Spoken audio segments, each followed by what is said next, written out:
Chapter 3.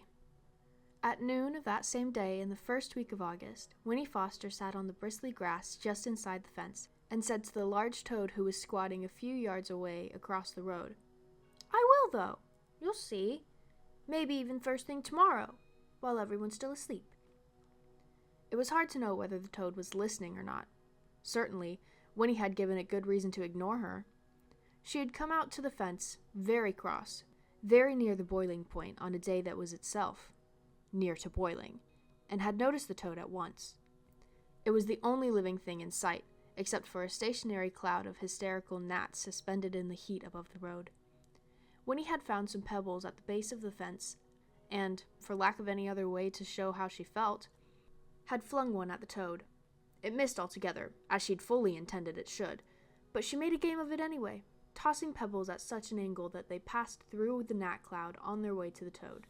The gnats were too frantic to notice these intrusions, however, and since every pebble missed its final mark, the toad continued to squat and grimace without so much as a twitch. Possibly it felt resentful, or perhaps it was only asleep. In either case, it gave her not a glance when at last she ran out of pebbles and sat down to tell it her troubles. "Look here, Toad," she said, thrusting her arms through the bars of the fence and plucking at the weeds on the other side. "I don't think I can stand it much longer." At this moment, a window at the front of the cottage was flung open, and a thin voice, her grandmother's, piped, "Winifred, don't sit on that dirty grass. You'll stain your boots and stockings." And another, firmer voice, her mother's, added, "Come in now, Winnie. Right away. You'll get heat stroke out there on a day like this, and your lunch is ready." "See," said Winnie to the toad. "That's just what I mean. It's like every minute. If I had a sister or a brother, there'd be someone else for them to watch. But as it is, there's only me. I'm tired of being looked at all the time. I want to be by myself for a change." She leaned her forehead against the bars and after a short silence went on in a thoughtful tone. "I'm not exactly sure what I'd do, but something interesting. Something that's all mine. Something that would make some kind of difference in the world. It'd be nice to have a new name, to start with. One that's not all worn out from being called so much. And I might even decide to have a pet.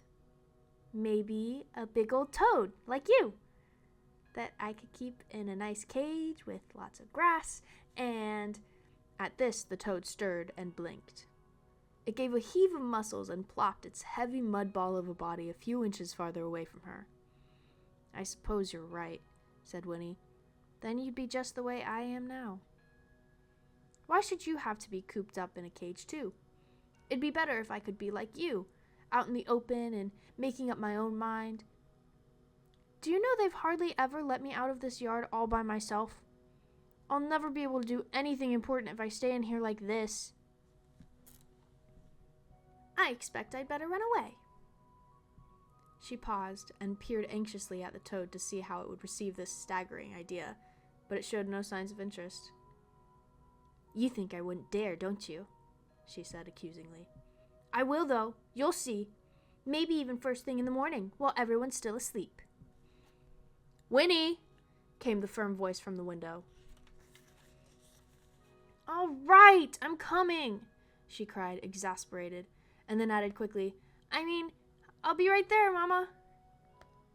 She stood up, brushing at her legs where bits of itchy grass clung to her stockings.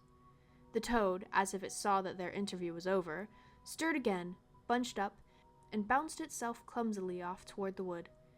Winnie watched it go. "Hop away, Toad," she called after it. "You'll see. Just wait till morning."